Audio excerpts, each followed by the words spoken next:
sa atong arsobispo, and at the same time sa atong mga kauban ng mga defensor katoliko sa Catholic Faith Defender na sa Association of Catholic Apologists, Knights of Saint Justin the Martyr, and also sa mga kaubanan sa lay Catholic Apologists. So maayong gabi kaninyong tanan. Actually karon nga gitawag og panahon gaganina naminaw ko sa pangutana adto ni si pangangin mo amigo Moises ni amigong Sani. Di ko mo tawag og brother nga naman kay di man niya pareha natong pagtuugod. And at the same time mahimo tang igsuon kung pareho tang binunyagan. The fact nga dili ta parehong binunyagan, so therefore dili ta tawag ining pareha og gusto ko pa ba di ta igsuon in terms of faith. Walay problema, Katoliko ka sa una. Yeah, sige, walay problema na. Katoliko ka sa una, og di mo ba mamatingala nga mawa ka ni hawak ka sa Katoliko. Kaya sumala pa ni San Juan, 1 John chapter 2, verse 18 to 19, ingon pa ni San Juan, maabot ng kapanahunan nga mga antikristo moabot. Kini mga tawhana gikan sa atong pundok, namiya sila kanato, kay nagpaila sila, nga sila, dili kauban nato. So ang tawag ana, sa mga apostol kaniadto, mga antikristo. So normal lang jud na.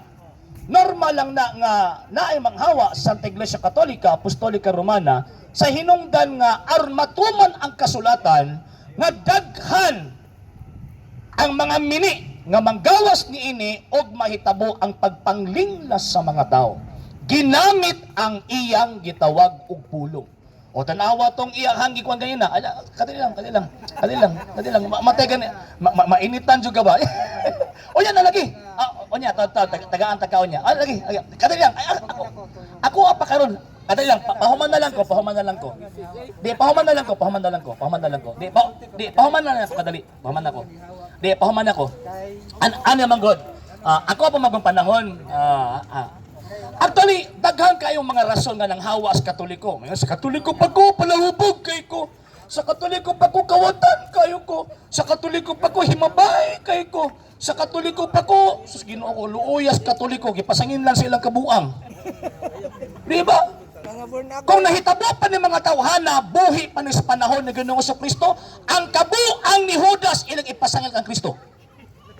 Di ba? Kung buhi pa ni sa panahon ni Ginoong Kristo, kung tinuod pa nga ang kabuang ang Santa Iglesia Katolika mo'y nagtudlo, dapat tanang mga Filipino karong nga Katoliko diri sa Pilipinas kay majority gud ta mga buang-buangon tani. Pero nganong tawag inaapa mo karon? Nganong naapa man ni mga dili Katoliko? Ngano man kay majority sa mga Katoliko buutan. Kaya kung mga salbahis pa ning Katoliko sa Pilipinas, kipagsipa na mo diri. Kipang-ihaw na mo. Oh. Di lang salbahis. Nga naman, kay kanang inyong pangako sa simbahan Katolika, binutbot nagbinaka, kay wa nagtudlo ang simbahan Katolika. Nga paghimo mog daotan. Ang paghimog maayong paghimog daotan, choice na sa tao. Bisan pagtukon ka sa pari, bisan pagtukon ka sa obispo, kung mubuhat yung daotan, mubuhat jud kag daotan. Kay mo man ng choice. Diba? O tanawa si Judas. Ganyan ka sa kang Kristo, pero nga naghudas manggid siya. Nga naman kay choice niya nga mahimo siyang Judas. Di nagtungod ni Kristo. So kung na ay mga yabag, na ay mga daotang mga Katoliko, dili ang Iglesia Katolika mooy hinungdan ni anak kung dili. Choice na ni anang maong individual nga maghimo siya ni anang maong butanga. Pero na ay advantage sa mga Katoliko anak. Nga naman, kay kanamingon sila nga daghang daotan sa Katoliko, actually tinuod ba na? Nga naman kay sa iglesia gitukod ni Kristo na gini mga yabag. Adto si kani ka apostoles na magi usa ka Judas. How much mo kadtong tawag ining daghan na gyud ang membro ni Ginoong Kristo. Di ba di gina malikan nga naay gitawag yabag, pero ang advantage lang kung manghawa ni sila simbahang Katolika na kuha-kuhaan na nga mo mga yabag. Nibalhin na silang pundok. Di ba nakuha-kuhaan ng yabag, nawa ng yabag. O tanawa pang laing termino aning tawag ining mga tagak. Tagak na kung tawag anang mga anak kay ang simbahan Katolika murag magmangga. Murag mangga ba? Nga pagkauman ang tag-iya ni anang maong mangga magpaabot na anus anya ni i-harvest ang iyahang prutas. Ang buhaton pud sa kawatan pag agi anak batuhon na niya sakto. hangtod nga na ay mga bunga nga mga hulog. Tanawan yung mga amigo nato nga mga di na Katoliko karon. Unsa may hinungdan anong nawa na sila simbahan Katolika. Nganuman kay natagak sila sa mga atake sa mga dili Katoliko. Muna tawag na ko nila mga tagak. Onya taon-taon ato ni papangutanon ang pinakaunang tagak mangutana. Sarulong pa kang tagak tao ang gasigig atake sa simbahan Katoliko. Tao nga si atake sa Katoliko, di ba? Tagak, niya. Pagkahuman na Secretary sa Sir, gaatake, taong gaatake sa simbahan Katoliko. Yan, mga mga tagak. Okay, so karon, for example, sa mga atake niya sa simbahan Katolika, ingon niya nga, anong ipamugos magyud ninyo nga maghimo mag Dios-Dios? Sabi kasulti po nila nga mga Dios-Dios na naa mga larawan, ya. Chismis sa pastoy. Chismis o tawag ining tabi nga walay basihan sa mga pastoy o kanang personal opinion sa pagbasa sa Biblia. Mao ba kahana? Wala man ay basis. Dios 1 Corinto 8:4 nagrepresentar og butang dili tinuod. Kana mga ributo nga na nagrepresentar magtinuod. Na ay Kristo, tinuod na Kristo, na ay mahal na Birhen, na ay San Pedro, nagrepresentar ka ng mga butanga sa butang tinuod.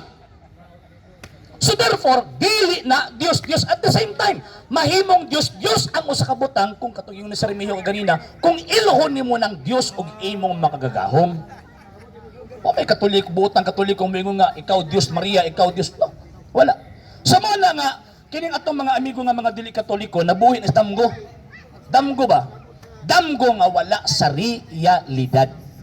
Kanang ilang mga atake wala na sa realidad. Tanawa ra gud na oh. Pasangin lang ni mong Katoliko na Diyos nga wa may Diyos diha. So damgo. Di ba? Damgo. So ang pundo kon mga sekta nga nang gawas gikan simbahan Katoliko kanang mga tawhana nabuhi sa damgo wala sa realidad. Sige. Ato mapakutan ulan ni. Ato dawaton lang. Brad, Nilson na. Ato dawaton lang. Anton matagbaw. Sige. Di lang po yung magdugay. Sige. Ang unang tagak. Sige. Unang pangutana. Pangutan diretso ha. Kay para mas-short ang atong oras. Sige. Ako ang unang natagak sa Katoliko mo nang mangutanak ko kay natagak naman ko. Tama no.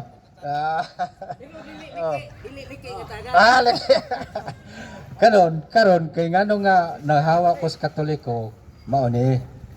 Tubagon nako kay adi isa tubagon sa nako kay nganong nihawa ko kay si Kristo gihimo nga Ginoo og Mesiyas nga bawal man ang paghimo og Ginoo og Mesiyas mo nang nataga ko sa Katoliko kay ngano dili ko pwede nga mualagad sa hinimo tama kay ingon man dito nga buhat 2:36 kining Hesus nga inyong gilansang sa krus gihimo nga Ginoo og Mesiyas bawal ang paghimo og lain nga Dios. Imo nang mabasa sa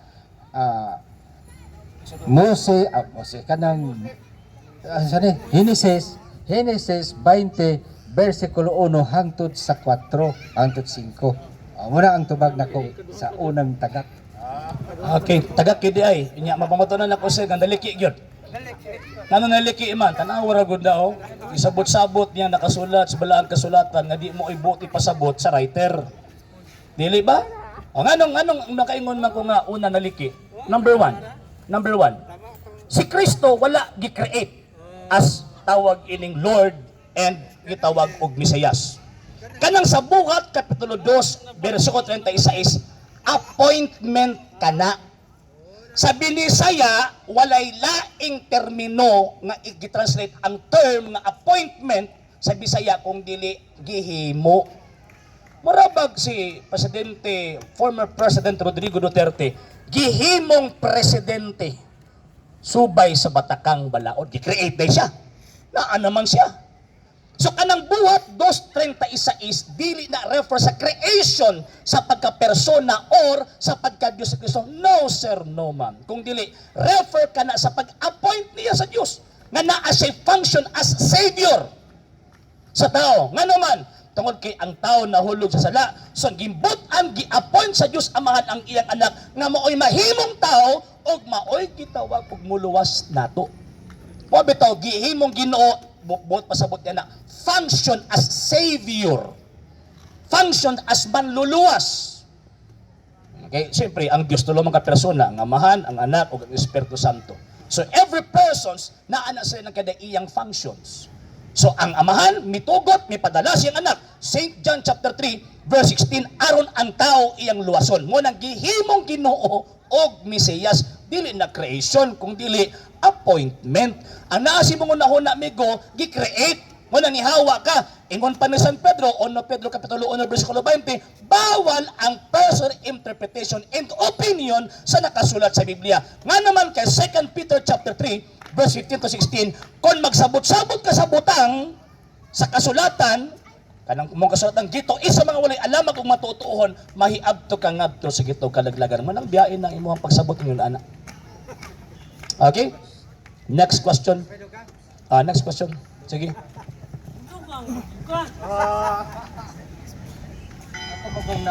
Akong nabasahan dito sa Buhat 3 versikulo 20 ba to?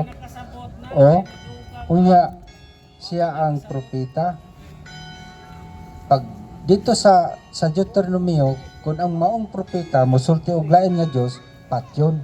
Mao nga si Jesus gipatay kay nagsulti og lain nga Dios. Ana lang, tama gid na siya. It does not follow. Non sequitur.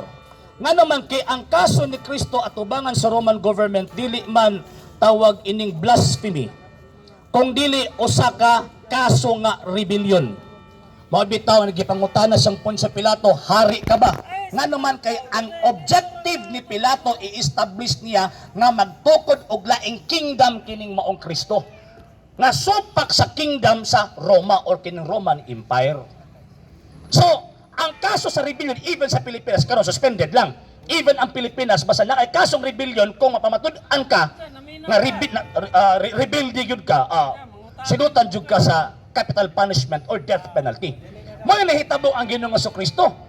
Namatay siya tungod sa kaso nga rebellion.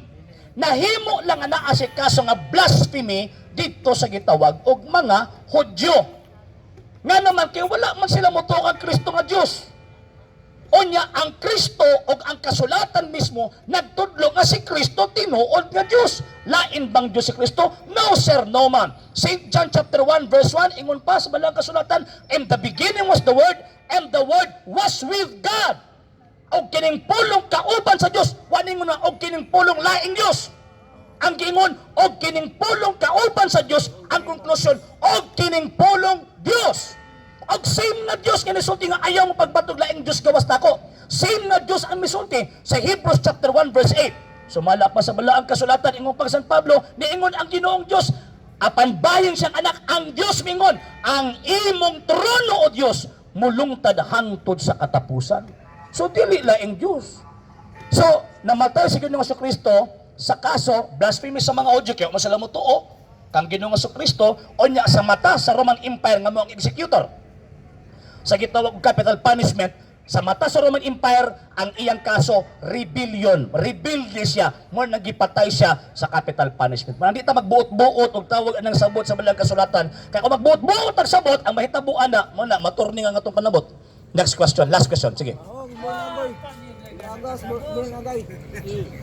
Sa Isaias 59 versikulo 21, ang atong pulong sa Dios mo ni atong gipanulti. Tama? Kana imo nang basahon sa Isaiah 59 versikulo 21. Ang iyang kasabutan nga ang iyang mga pulong nga atong gipanulti gikan na kaniya. Pag abot dito sa Juan 1:1, gihimo ang Dios. Pwede ba di ay nga kining ang atong pulong himuon natong Dios? Daghan di ang Dios kay sige man tag sulti-sulti yang makasulti tag daotan nahimo nang daotan ng Dios. Gilubag ni muna po ng kasulat sa balaang kasulatan. Ang gingon sa balaang kasulatan, San Juan 1:1, sa sinugdan mo ang pulong kauban sa Dios ug ang pulong Dios. Wala man gingon dito nga og ang pulong gihimong Dios. Dungagan ginanimo ba? Dili ka Delikado gyud ang imong style nimo. Okay, kaduha nga tawag ini nga punto. Ang mga tao magisgot sa pulong sa Dios. Abot ipasabot katong iyahang mga mando o gitudlo niya diha sa iyahang gitawag og katawan. Migo, paminaw, migo. Paminaw. Okay, paminaw sa. Mawala lagi na nga dita magkasinabot kay taas kay mog interest sa pagpangutana pero wa mo interest tubag. Di ba? Ani. Kanang gingon sa ni propeta Isaias kapitulo 59. Kanang gingon sa gitawag balaang kasulatan nga ang tawag anang gasulti sa iyahang pulong kana siya gitawag na siya oral or kana bitawng verbal. Tawag anang word of God. Ang Kristo kanang gingon St. John chapter 1 verse 1 dili na verbal or dili na oral word kung dili person. Mao bitaw ang gigamit nga term, in the beginning was the word. Kung tawag in verbal pa na oral pa, dili na da ang gamiton. Paminaw. Lagi. Gigamitan siya guhulad pamulo nga nagapunting kang Kristo. Kay ang mga Grego at that time, mga philosopher, para nila gamhanan ang pulong. Muna migamit o guhulad pamulong, sa sanuang gibutan niya, instead of Kristo, ang iyang gibutang word that refers to Christ, paminaw, nga word that refers to Christ, nga kanang maong tawhana, kanang maong gituuhan, existido na before anything else existed. Ana ba? Okay, karon.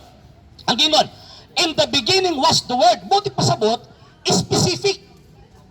Kung oral word pa na siya, dili tawag ining in the beginning was the word. Kung dili, dapat na, in the beginning was a word. Indefinite. Nga naman kay, naghambog mga pulong. At the same time, ana nga pulong, ang Diyos ang manamulong at dili tao. Diba?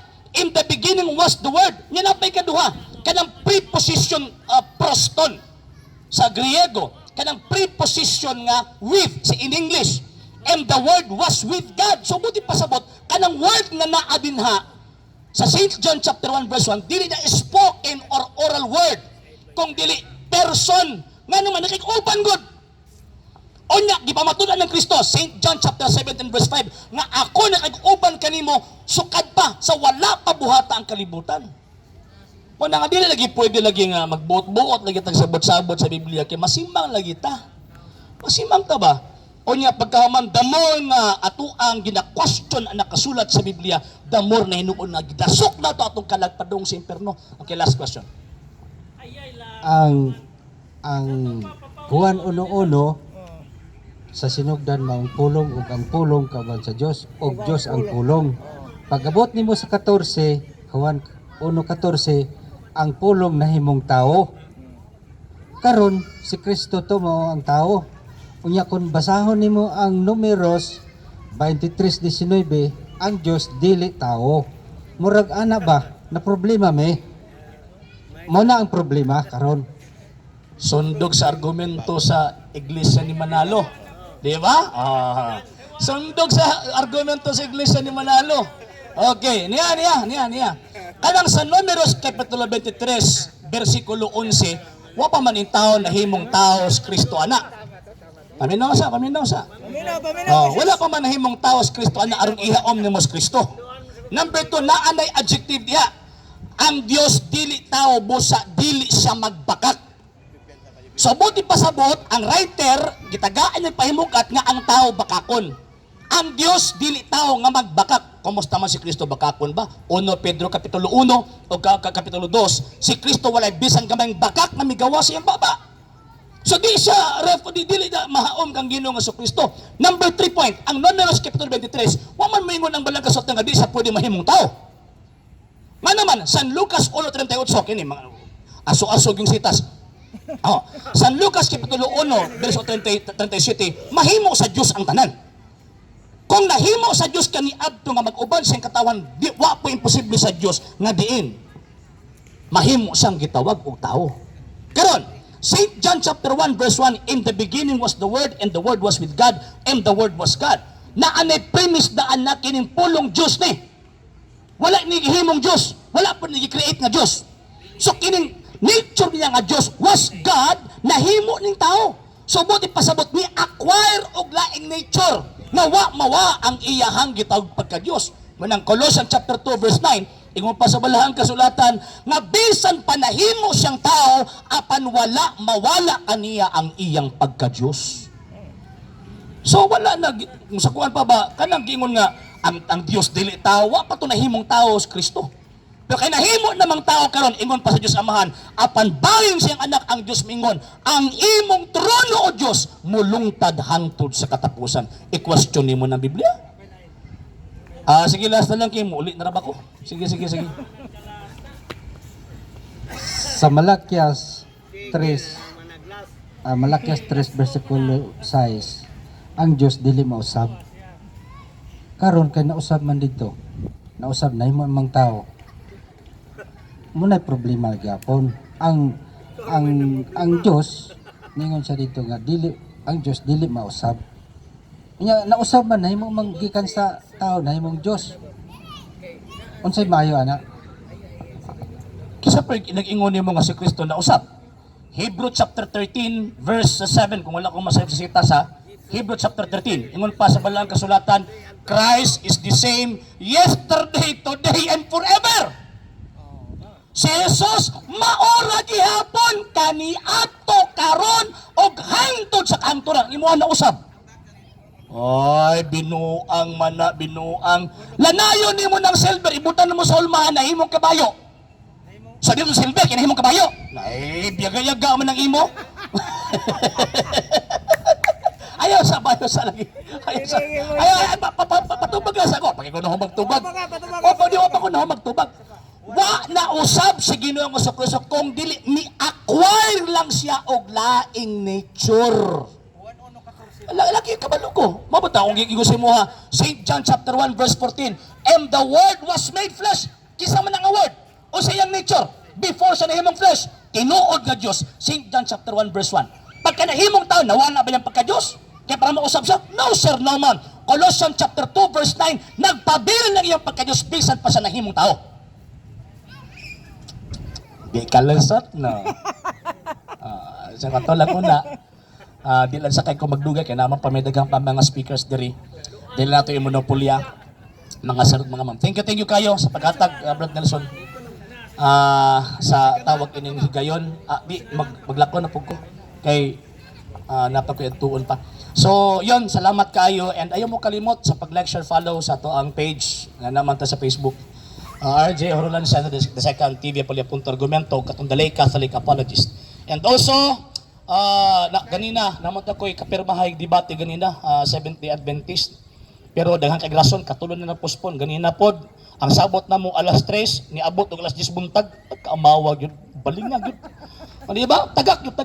So, mana nga, yun, mana ni Agil lang ko diri. Then nag-thank you kayo sa paghataw higayon. Nagpasensya kayo ng short pan ko. Next time basig makaagi pa pagkupuhon din ni talo na ta. Sorry kayo. So okay, thank you. Gadang salamat mga gabi tanan. Sa hindi pa po nakapag-follow sa mga pages po natin, i-follow niyo po yung mga pages po natin. RJ Horolanciano II TV Argumento page, Kuya Apologist TV page, and RJ's Vlog 2022. And pwede rin po kayo mag-send po dyan ng Facebook stars. And also, sa atin po mga channels, sa hindi po nakapag-subscribe, subscribe po ninyo yung mga channels natin, Dalay Catholic, Apologist International Official, RJ Sano II TV, Kuya Apologist TV, and Barrio Kawayan Religious Forum. And pwede rin po kayo mag-send po dyan ng super sticker, super chats, and super thanks. And maraming salamat po sa mga kapatid at mga Katoliko na ulis pong tumutulong sa programa po natin. Maraming salamat po. Nang dahil po sa tulong at suporta po ninyo, ang programa pong ito, until now, andito pa rin po sa social media. And until din po, nangangailangan pa rin po tayo sa tulong at suporta po ninyo dahil wala po kami magagawa rito mga sir, mga ma'am, kung wala po yung tulong at suporta po ninyo. Sa gusto pong tumulong, sa gusto pong sumuporta, pwede po ninyong ipadala ang tulong at suporta po ninyo sa pamamagitan po ng ating mga account numbers dyan po sa ating pong screen. And pwede nyo po kaming i-message sa ating pong page kung via remittance po yung papadala po ninyo. Maraming salamat po in advance.